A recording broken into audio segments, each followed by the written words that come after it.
elder statesmen and whom we respect.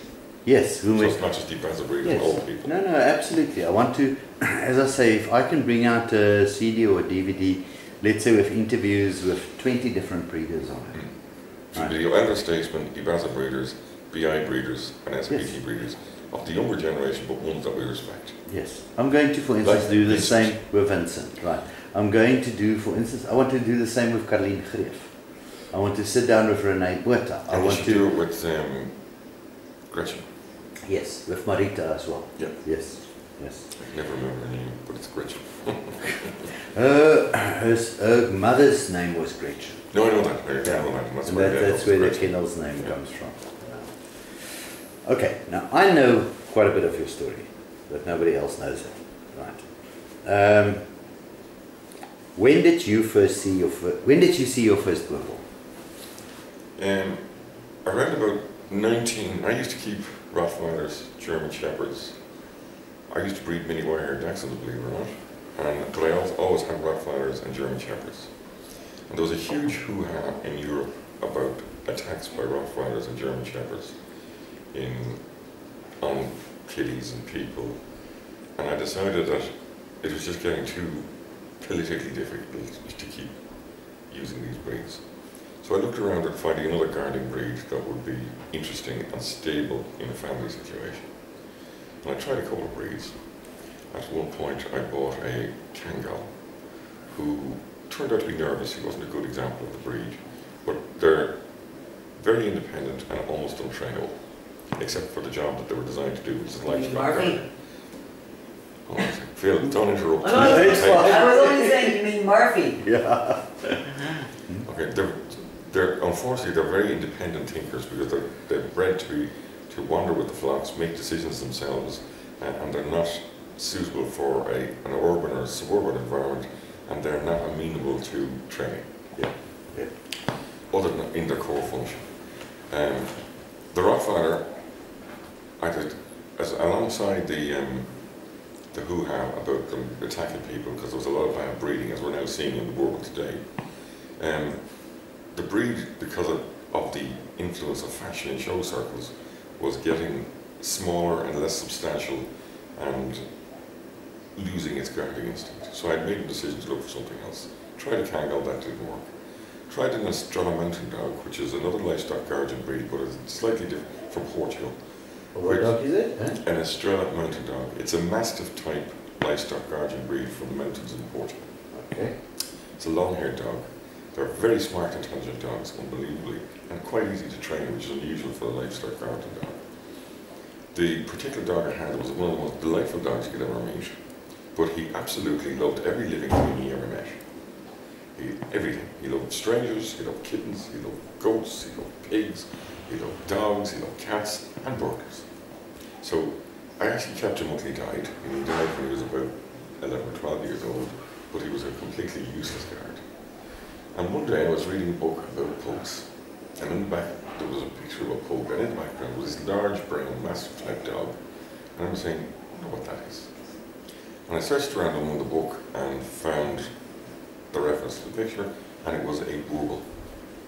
And I said to myself, what is a Boerboel? So I went and investigated what the Boerboel was, discovered it was a breed from South Africa, and I looked around to see where there were any outside Africa, and discovered that there was a cluster of them in Holland, Belgium, Germany, and a couple of breeders in Britain.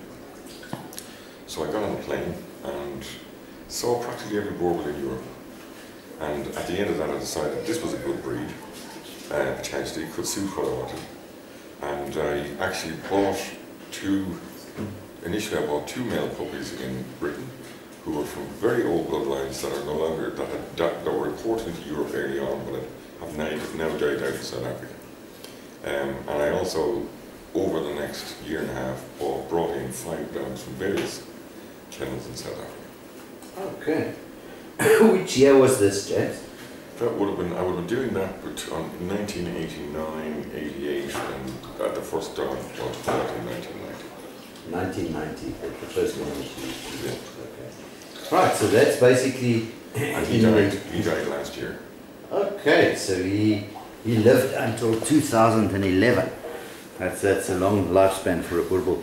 Okay, now, when did you join an association for the Boerboels? I joined the SABT, I think in 1990 when I got the first puppy. Okay. Because I registered them. And I was with the SABT until, a member of the SABT until the end of 2010 when I decided not to pay my subscription anymore.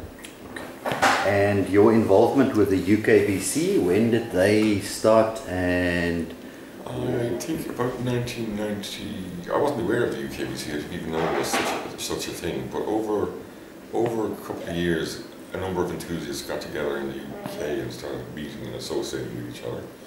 And I think it was about 1992 that they contacted me and became aware of me and asked me to come to a UKBC meeting, which I did. And or asked me to come to a meeting. And the UKBC had been formed on paper, but at that meeting it was ratified as an organisation. And they asked me to come on board their committee stroke board as a representative for Ireland. And then it became although it was still called the UKBC, in actual fact it's the UK and Ireland Boerboel Club. Okay. Right. So, but that was never officially changed. Yes. Okay. A year later I became the chairman of it. Yes. And at that point we then set about a process where I oversaw the affiliation of the UKBC to the SABT. Okay. And you eventually left the UKBC. Why did you do that? One of the things that we did in the UKBC is of great concern was the health of the dogs, and we were noticing that a lot of the dogs that came in from South Africa had very poor hip health and very poor elbow health, generally poor orthopedic health. So we formed a scheme which was voluntary, where we would list breeders as accredited breeders of the UKBC if they met certain conditions. And those conditions included that the elbows and hips were tested and were above a certain level, or better than a certain level. And the level that we chose was higher than that, significantly higher than that of the minima agreed by the South African organisations. But it was voluntary. At that point, I had a particular dog who was pre-screened when she was a year old and shown to have 0 hips. But when I actually was about to breed her, I had her retested and discovered that one of those hips stayed at 0, but the other one, despite the pre-screening, was quite poor. But I felt she had a sufficient merit as a dog, because I'm a great believer of breeding the whole dog, everything, its mobility, its conformation, its temperament, its brains, what's between its ears. And I felt she had a lot to contribute to the breed. And I informed my colleagues that, notwithstanding the fact that I designed this scheme and supported it, still fully did, the one thing that I felt was missing from was an appeal process where either through a progeny test or through an appeal procedure where if a dog had merit in other areas, you could appeal to use it with approved dogs of better health than themselves, because it was going to contribute to the breed. So I said, I'm going to use this dog that's not in compliance with the scheme, so please delist me as an accredited breeder. And on that basis, given that was an untenable position, so I resigned as chairman because I couldn't be seen to be not complying with their scheme that I'd helped design. And I continued to breed that dog. Now, as it happens, by chance, something like 70% of her lifetime puppies were tested, had their hips and elbows tested. It was just one of those things. They went to enthusiast owners. There were 2 dogs, one dog with an elbow problem, one dog with an OCD problem, and one dog with a hip problem. And all of the others were better than her, better than the sires, and they matched the criteria set out in the accredited hip scheme. Oh well, that just opens the whole argument for an appeal procedure. Correct. And in fact, at about that time, my former colleagues put in an appeal procedure. Okay. Because they recognised that this was something you could have a dog isn't just a pair of hips or a pair of elbows or a conformation. It's a whole dog, and you've got to breed the whole dog. And sometimes there's things wrong with a dog. Its ears are wrong, maybe one hip is wrong, or its tail might be set wrong. But you look at the whole dog and look at is it a good animal? Is it going to improve what you're doing in the breed? The one thing that I don't compromise on is temperament. If it's a bad temperament, there's no appeal in my eyes. You just don't breed it, you get rid of it. Because that's the most important thing about this breed. It's large and powerful. It's dominant, so it needs proper managing and rearing and proper breeding. But the one thing you cannot justify is selling a dog with a bad temperament or breeding a dog with a bad temperament. So other than that, any other minor fault, if it's outweighed by outstanding achievements and the ability to contribute to the breed, I believe there should be an appeal procedure with limits. Yes, yes, yes. Okay, then at some stage you moved to South Africa. When was that?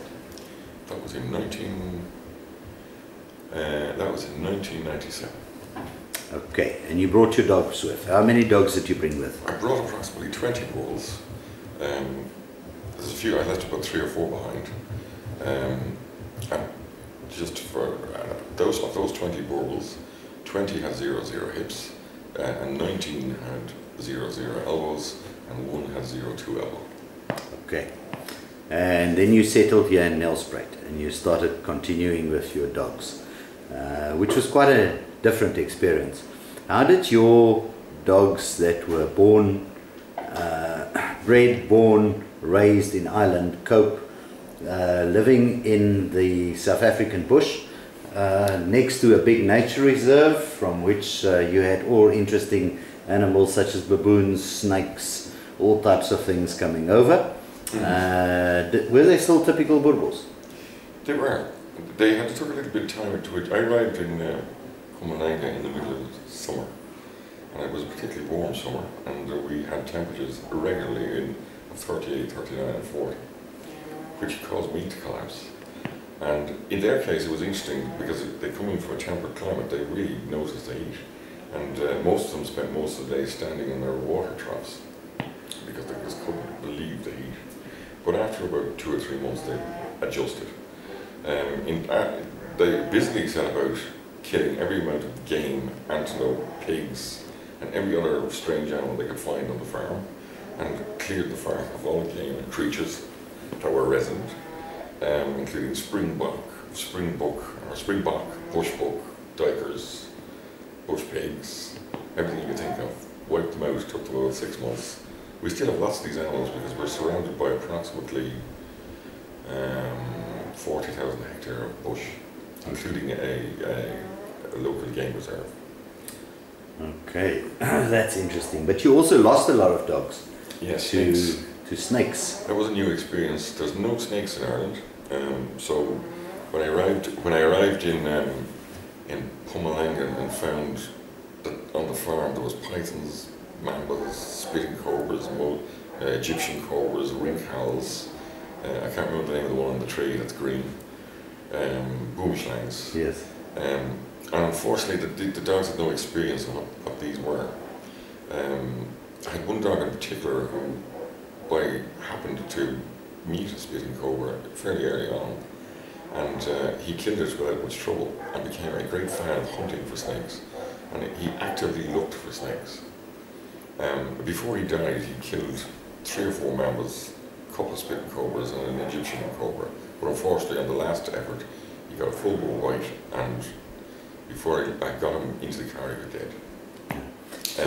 Yeah. How many dogs did you lose to the members? I suppose it's about here in total I've lost about 12 dogs. No, I've lost about 12 dogs to various snakes, mostly to mambas and I think 1 to a cobra. Yeah. But as time has gone by, some of the dogs are beginning to learn if they're going to bark at them, stay away from them. And I had a couple of recent instances where I had a spitting cobra moved into my barn and did actually spit in the eyes of one of my puppies, but she now has learned never going to eat a steak. And they're beginning to learn those lessons. And as I firmly believe that dogs learn from each other, I think most of them are being a lot more careful about snakes.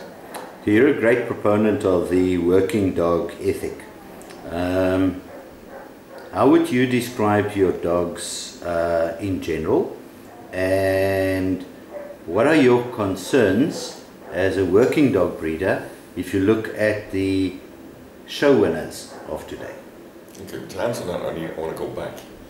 When I bought these first dogs, and as I say, I bought about 7 dogs over a 2-year period as a foundation.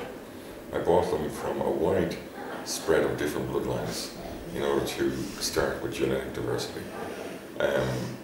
3 of them were in particular were from an old working line that had died out in South Africa.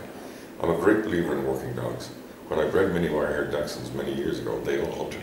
They hunted alone, they hunted in a pack, and they even operated individually as small gun dogs, because I used to shoot. They used to go to ground after rats, rabbits, or whatever. And I've always believed that if a dog can't work at the function that it was bred for, even if you don't need that function, then there's a problem. So one of the things I noticed that with the dogs when I first bought them was, while I was very impressed, I thought they were a great breed, that there were a couple of issues. One I thought was some of the temperaments of the dogs were a bit flaky. The other one, the major one that I had an issue with, was that the dogs were highly dog aggressive. And this was something that, when I've been researching and talked to a lot of breeders, nobody ever mentioned dog aggression. As far as I was aware, there was no dog aggression in the breed. And within a couple of months of all the dogs reaching maturity, I realised there was a high degree of dog aggression, and that I regularly had riots and scrums out the back garden where they all murdered each other. And leaving that aside, I thought it's still a great breed, it's worth persevering with. I did not believe and do not believe in confining dogs in runs, except where it's necessary, and it is in certain circumstances, such as a bitch being pregnant, or a bitch being on heat, or a dog being sick, or a dog being new and needing to be quarantined. So at that point I made a resolution to myself that I was going to eliminate the dog aggression, but would try and retain the other qualities that the dog had in terms of being stable with its family members, but having enough inherent aggression to be a guard dog. Without aggression, a dog would not perform as a guard dog. And I knew that was going to be a difficult role, but I just said, to me, if that couldn't be done, it was a problem.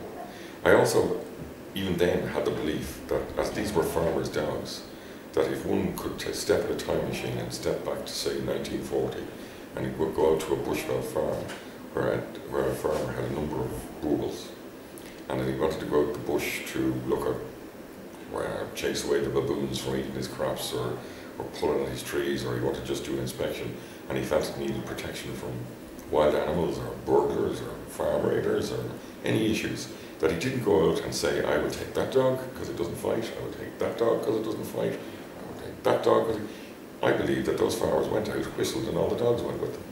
Any dog that, instead of working or accompanying them, that insisted on fighting with each other, I believe would have been disposed of, because they'd be completely functionally useless and a nuisance. And there wasn't money for vet fees and such things if they were fighting. And I think that when the farm, with all the benefits of forming a breed organisation, when the SABG was formed, a lot of these farmers became breeders, not just farmers.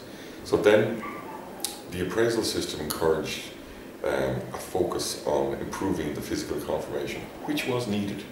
But unfortunately, over time, it became a total focus on improving the physical conformation, and because the dogs became more valuable, they tended to be kept in runs and owned in larger numbers, and that therefore they were no longer selecting for the total dog, as in a dog that was strong, muscular, powerful, athletic, and had a good working temperament.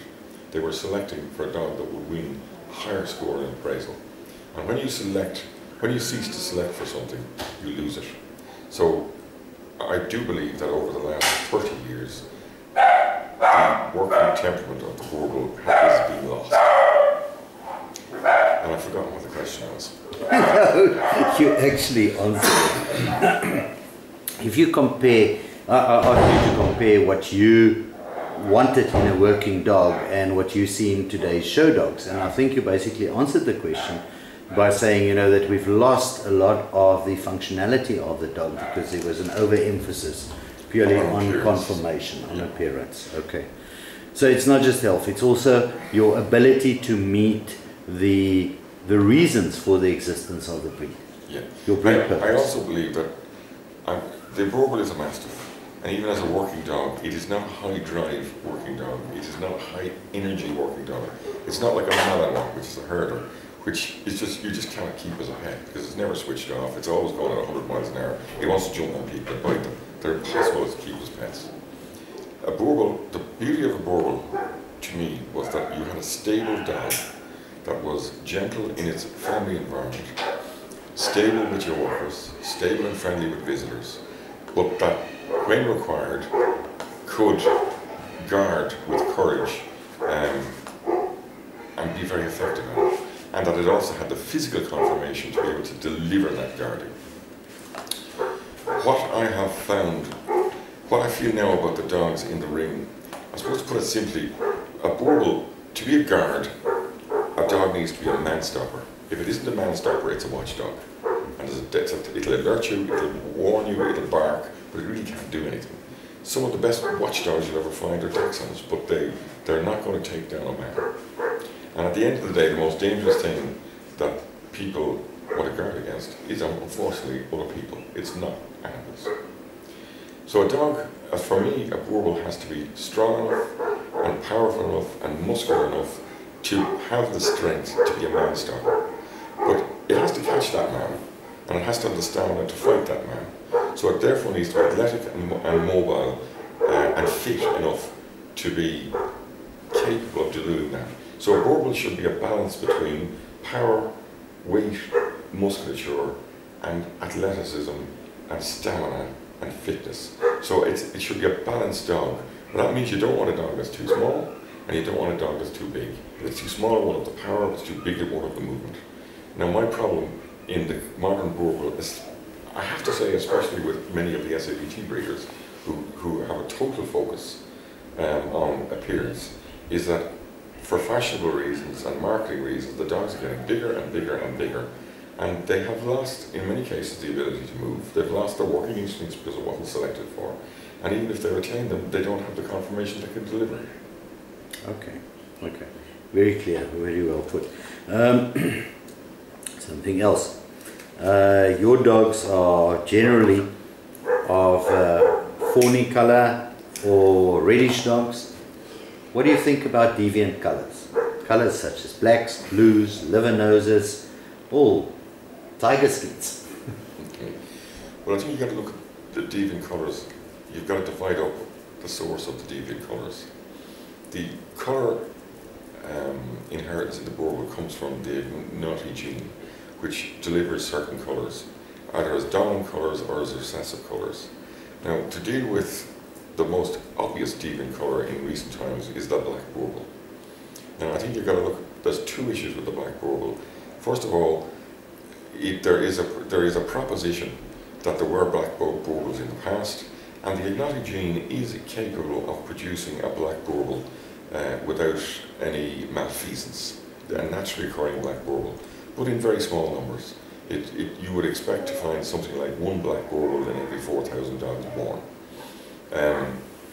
That gene from the black gene in the agnatic gene is a recessive. So you can have two red dogs and both carry the black gene, producing a Boerboel. There has been an explosion of black Boerboels in the last 3 years. Most of these, as it turns out, are a dominant black gene. Now, the dominant black gene has never existed in the Boerboel. There hasn't been a dominant black gene Boerboel for 40 years. If you talk to the old folks about their youth and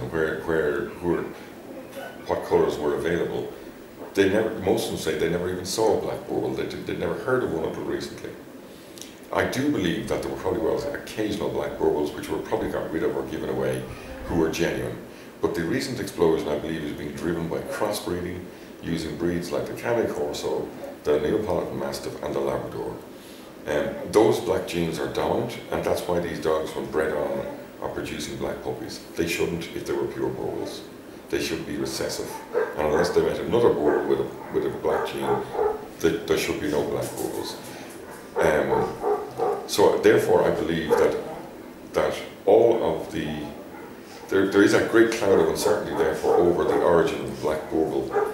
My concern about the black Boerboel is not so much the colour as it is that if there has been crossbreeding taking place to get the black colour into the Boerboel, what temperament came with it? What breeds were the source of the black? And if they were Labradors, it's going to change the Boerboel, it's going to remove the aggression that's required for guarding. If they were Brazilian Mastiffs, which are a ferocious breed, it's going to make our breed dangerous. If they were Cane Corso, it's somewhat similar, but it's not the same. I do not want to find that in 5 years' time, the Boerboel has a completely different temperament because of the temperament that came with the black colour from unknown sources. From my mind, there is a sufficient uncertainty over all the black Boerboels that means that there's no upside in recognising them. It's a danger to our breed, and there's a lot of downside, and I believe they should all be banned and disallowed. Now, looking at other deviant colours, the other deviant colours that come up sometimes are black, are blue, are powder. There's recently been a black in town, and I actually bred a pure white puppy recently. Now, to me, they are possible in any breed where you get throwbacks to the older founding genes, because there were a lot of breeds used to construct this breed. While they are purebred Boerboels, I do not believe that they are acceptable. At the time that the standard was drawn up by the founders of the organisations, they said that the colour of the Boerboel should be yellow, brown, all shades of yellow, brown, brindle and sable, and that they would allow piebalds and Irish marked dogs, which is a pattern, not a colour. I see no reason to add unacceptable colours that we want to avoid in the Boerboel just because it makes more money or for fashionable reasons or because they're exotic. I think we should stick to the standard. I think the standard should be very reluctantly changed and for very good reasons and not for fashion, profits or on a whim. And I therefore believe that all deviant colours, they can be recognised as pure Boerboels. They should get a birth certificate as pure Boerboels, but that birth certificate should be marked not for breeding or appraisal. Okay, very clear. Now, you've been involved with a number of the Boerboel organisations. You've been involved in the UK as chairman of the UKBC, as a breeder in Ireland. You came to South Africa, you were still a SABT member, you subsequently joined EBBASA, you've had a lot of exposure to KUSA, you've had a lot of exposure to Boerboel International. What do you think the Boerboel associations should do to ensure the future of the breed?